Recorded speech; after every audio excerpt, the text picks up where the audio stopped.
Saya beritahukan bahwa cerita ini full spoiler. Sebelum lanjut ke ceritanya, subscribe terlebih dahulu biar tidak ketinggalan episode selanjutnya. Yuk digas!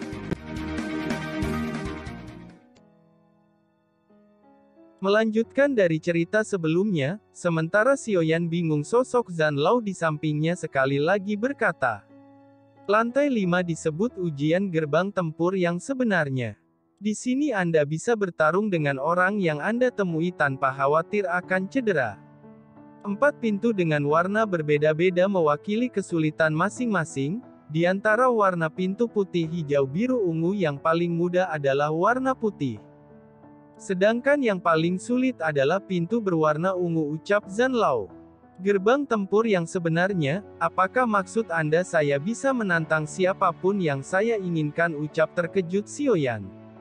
Pagoda emas ini benar-benar di luar imajinasinya, itu membuat Xiaoyan semakin ingin tahu tentang asal-usul dari pagoda emas ini. "Kalau begitu apakah pertarungan di dalam 4 pintu ini merupakan nyata atau hanya ilusi?" tanya Xiaoyan. "Ini merupakan alam ilusi, tetapi untuk aspek emosi itu tidak berbeda dari pertarungan nyata. Dan keempat pintu itu mewakili semua kekuatan, pintu berwarna putih tantangan termudah, pintu hijau subjektif, pintu biru strategi, dan pintu ungu adalah pertarungan subjektif strategi dan kekuatan. Oleh karena itu pintu ungu adalah yang tersulit. Ujian gerbang tempur ini tidak hanya dapat meningkatkan kemampuan tempur Anda. Bahkan Anda mampu memilih lawan yang lebih kuat dari Anda. Ini merupakan tempat pelatihan yang sangat berguna bagi Anda. Jika Anda mampu menaklukkan keempat pintu ujian itu, maka saya berani mengatakan bahwa Anda bisa mendapatkan juara di kompetisi atas nama benua," ucap Zhan Lao. Mendengar kata-kata itu seketika wajah Xiaoyan berubah menjadi cerah. "Baiklah, saya ingin menentang leluhur Tian Zhang dan Tin Zi," ucap Xiaoyan. Tian Zhang dan Tin Zi yang disebutkan Xiaoyan memiliki kekuatan yang lebih rendah darinya, oleh karena itu Zhan Lao yang mendengar ini dia langsung mengutuk. "Bocah bodoh. Anda bahkan tidak bisa memikirkan lawan yang benar. Sekarang saya akan memberimu saran, cobalah untuk bertarung dengan diri Anda sendiri sebelum mengalahkan orang lain," ucap Zhan Lao. "Oh, bisakah saya bertarung melawan diri saya sendiri?" ucap Xiaoyan. "Tentu saja itu bisa, yang perlu Anda lakukan hanyalah berteriak di depan pintu dan menantang diri Anda sendiri," ucap Zhan Lao. "Kalau begitu saya akan mengalahkan diri saya sendiri," ucap Xiaoyan memandang ke depan dan berjalan menuju pintu yang paling sulit, yaitu berwarna ungu. Dia segera berteriak, "Saya Xiaoyan menantang diri saya sendiri," teriak Xiaoyan. Pintu ungu tiba-tiba memancarkan cahaya yang sangat menyilaukan. Setelah itu pintu ungu berangsur-angsur transparan. Terlihat sosok yang sama persis seperti Xiaoyan muncul di balik pintu ungu. Melihat ini Xiaoyan tersenyum pahit, dia bisa merasakan aura kekuatan yang besar dari dirinya sendiri. "Pantas saja Zhan Lao memberikan instruksi seperti itu, ternyata kekuatan saya sangat menakutkan," gumam Xiaoyan. Ketika Xiaoyan melangkah memasuki pintu ungu, tiba-tiba pemandangan berubah. Dia sekarang berada di tempat hutan yang sangat lebat. Bukankah ini Gunung Warcraft?" ucap Xiaoyan memandangi batang-batang pohon di sekitarnya. Meskipun sudah sangat lama dia tidak ke sini, tetapi semua yang ada di sini masih sangat jelas di ingatan Xiaoyan. Ketika Xiaoyan masih berpikir, tiba-tiba dia merasakan angin kencang menuju punggungnya. Telapak tangan yang besar merobek udara. Menghadapi ini Xiaoyan juga mengeluarkan telapak tangan.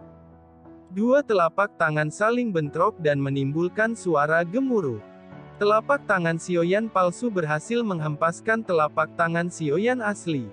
Xiaoyan menyeringit melihat dirinya yang palsu memiliki kekuatan seperti itu.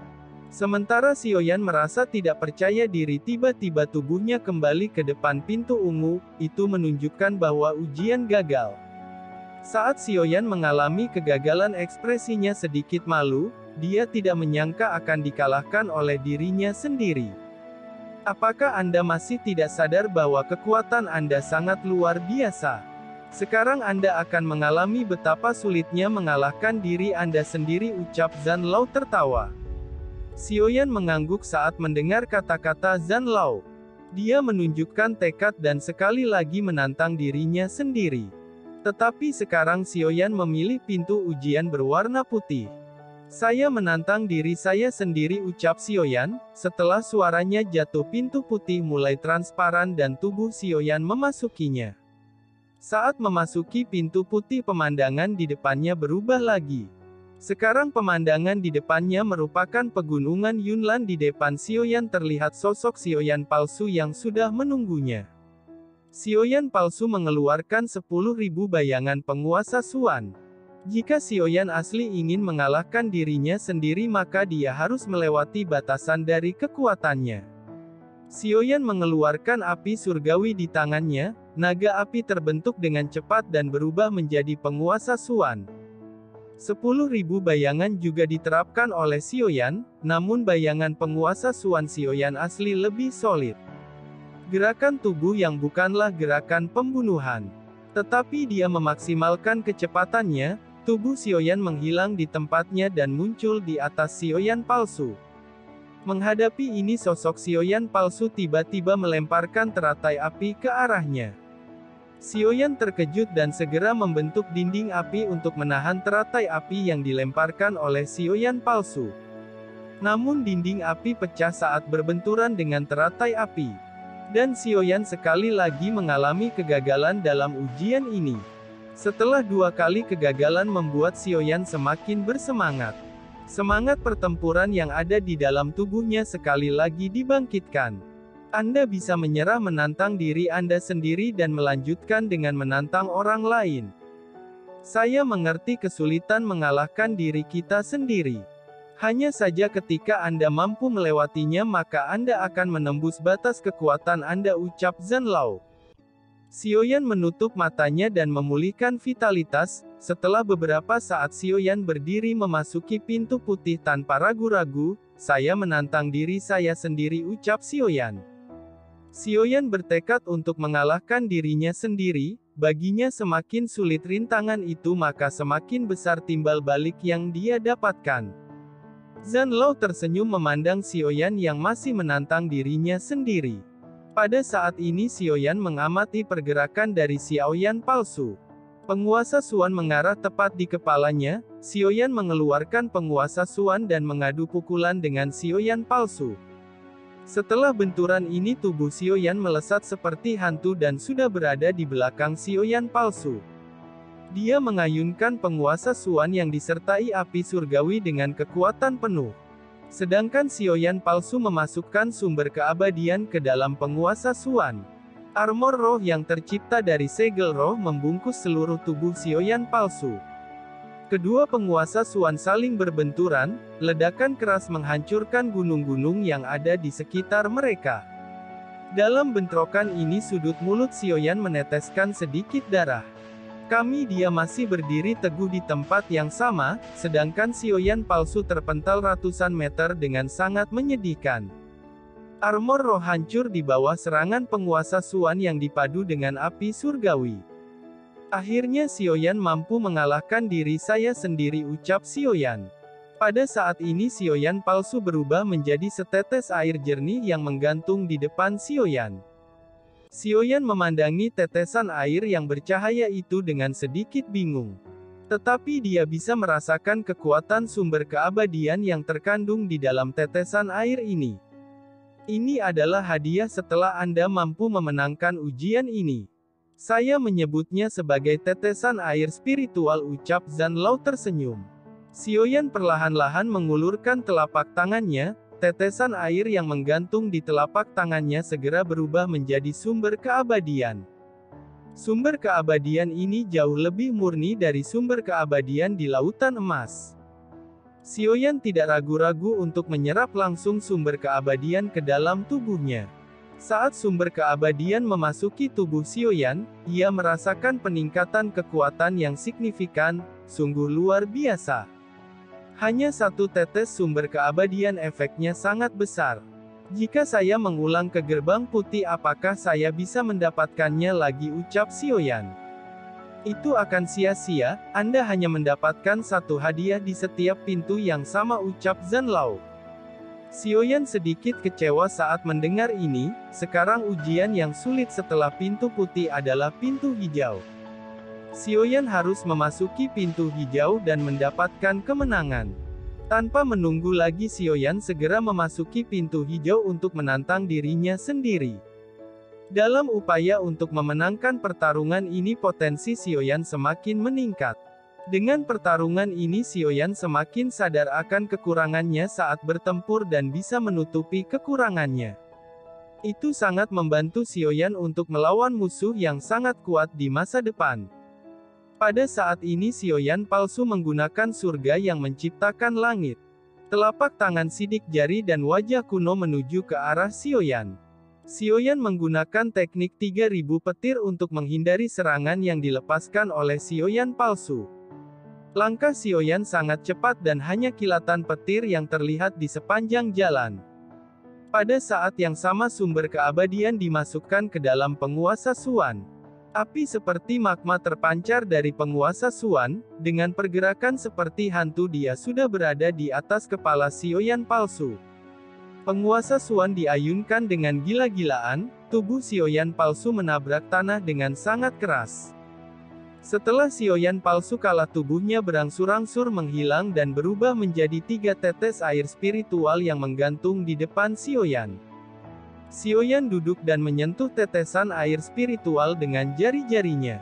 Tetesan air langsung berubah menjadi sumber keabadian yang kuat. Tetesan air spiritual ini sangat menakjubkan, itu bahkan bisa bergabung ke dalam lautan jiwa dan meningkatkan jiwa seseorang. Saya yakin bahwa api surgawi saya juga bisa ditingkatkan dengan tetesan air spiritual ini, ucap Xiaoyan. Zanlao memandang Xiaoyan dengan senyum di mulutnya. Awalnya dia berpikir jika Xiaoyan tidak menyadari bahwa tetesan air ini dapat diubah berbagai hal. Tetapi kecerdasan Xiaoyan jauh melebihi harapan Zanlao. Pada saat ini api surgawi mendekati tetesan air spiritual. Saat api menyentuh cairan ini, seluruh cairan spiritual langsung berubah menjadi air merah yang memiliki atribut api.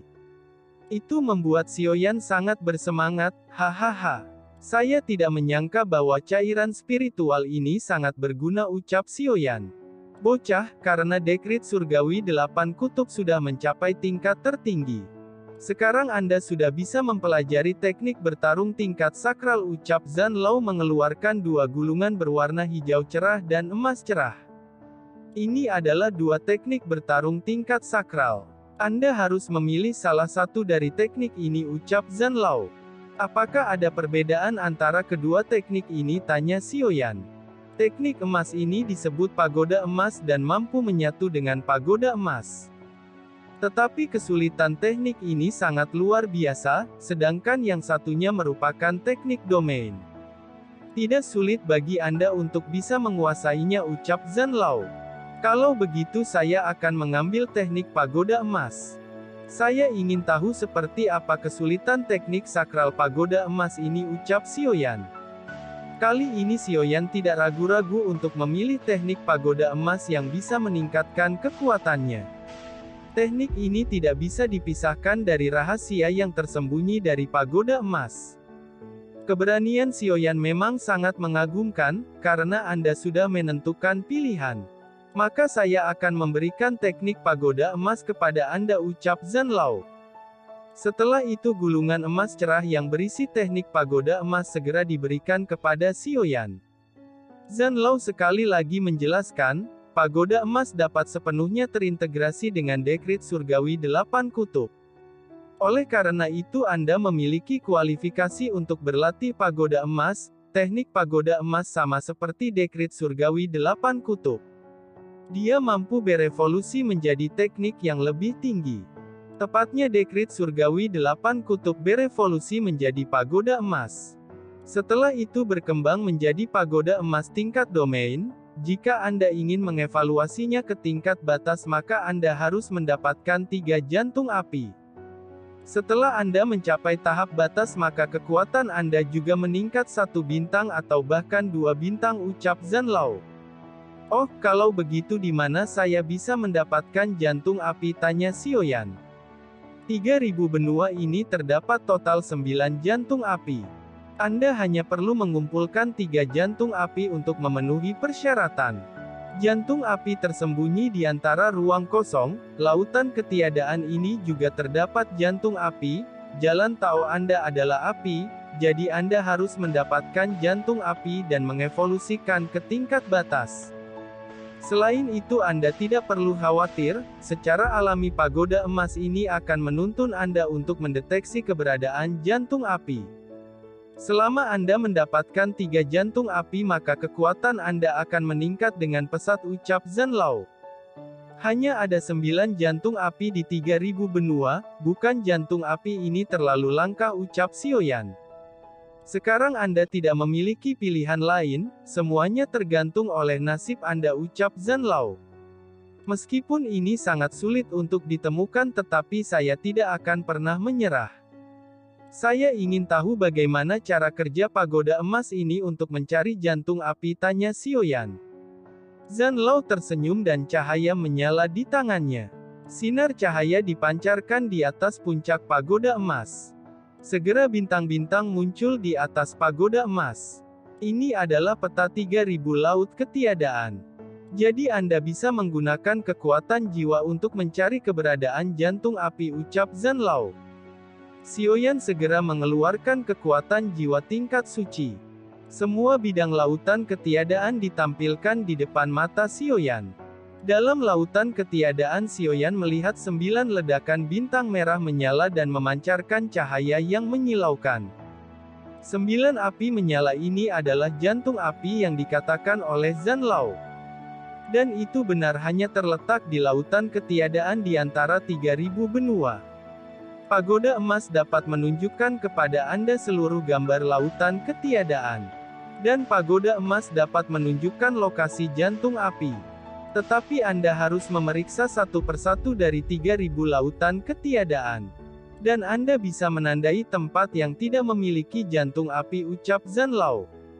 Xiaoyan yang mendengar ini sedikit mengerutkan kening, di peta terdapat 3.000 lautan ketiadaan. Jika dia memeriksa dan menandai satu-satu maka itu membutuhkan waktu yang lama. Anda ingin saya menandai satu persatu? Apakah Anda bercanda, ucap Xiaoyan tersenyum pahit. Anda tidak perlu melakukannya, benua Qianxing yang Anda tuju merupakan pusat dari lautan ketiadaan. Anda bisa mencari jantung api di daerah itu, saya tidak tahu apakah Anda mendapatkan jantung api atau tidak, itu tergantung pada nasib Anda, ucap Zhan Lao. Itu sangat bagus, jadi saya hanya perlu mencari di benua Qianxing, ucap Xiaoyan menghela nafas lega. Benua Qianxing juga merupakan tempat yang dia tuju sekarang. Kalau begitu sekarang saya akan menyelesaikan 2 pintu pertempuran yang tersisa ini, ucap Xiaoyan menjadi jauh lebih bersemangat. Saat ini hanya tersisa pintu biru dan pintu ungu, kedua pintu ini secara alami lebih kuat daripada pintu putih dan hijau sebelumnya. Apa yang menarik bagi Xiaoyan adalah cairan spiritual yang sangat bermanfaat ini. Pada saat yang sama tim Fearless dan yang lainnya mulai bekerja keras. Ada ruang tempur tipe ruang aktual di dalam Bahtera Tabut. Di mana ada ruang independen, di situ pertempuran tidak akan merusak lambung kapal. Dan Bahtera Tabut ini memiliki fungsi pemulihan dan pertahanan yang kuat. Kerusakan yang disebabkan oleh pertempuran tidak akan terjadi yang secara alami lebih baik daripada ruang pelatihan yang sebenarnya. Sekarang pertempuran sengit meletus antara Long Yan dan Long Xitian. Kekuatan pertempuran Dodi Bintang 9 awal Long Yan tidak dapat dibedakan dari pertempuran Bintang 9 puncak Long Xitian. Keduanya menembak mundur setelah bertabrakan, setelah keduanya menstabilkan sosoknya mereka sekali lagi mengadu fisik mereka. Sekarang Long Yan dapat mengubah tubuh naga dengan bebas. Tubuh naga besar Long Yan berwarna hitam dan keemasan. Bahkan setelah Long Xitian menggunakan kekuatan darah tetapi Long Yan masih bertahan setiap kali bentrokan. Itu terus berlanjut hingga pada akhirnya keduanya kelelahan. Dan daerah sekitarnya juga hancur, tetapi hanya sesaat kemudian semuanya kembali pulih. Long Yan dan Long Xitian ternyata menjadi hasil imbang dan keduanya istirahat.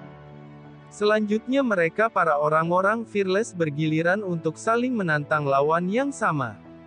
Pada saat ini Long Xitian dan Long Yan merasa sangat letih, tetapi tidak satu pun dari mereka yang mengkonsumsi ramuan pemulihan. Itu karena sekarang adalah pilihan terbaik untuk keduanya menyerap sumber energi keabadian yang sudah disegel Xiaoyan. Sumber energi keabadian ini adalah sesuatu yang sudah disiapkan Xiaoyan untuk timnya yang sudah menjadi Dodi Bintang 9. Sumber keabadian dalam Bahtera Tabut bergegas menuju Long Yan dan Long Xitian. Keduanya seperti dua lubang tanpa dasar dan menyerap sumber energi keabadian. Untungnya sumber energi keabadian di dalam Bahtera Tabut yang dimurnikan Xiaoyan sangat berlimpah. Bahkan jika keduanya menyerap secara gila-gilaan mereka tidak akan bisa menghabiskannya. Setelah waktu yang lama kedua pria berbakat itu membuka mata mereka perlahan-lahan, dan wajah mereka penuh kejutan.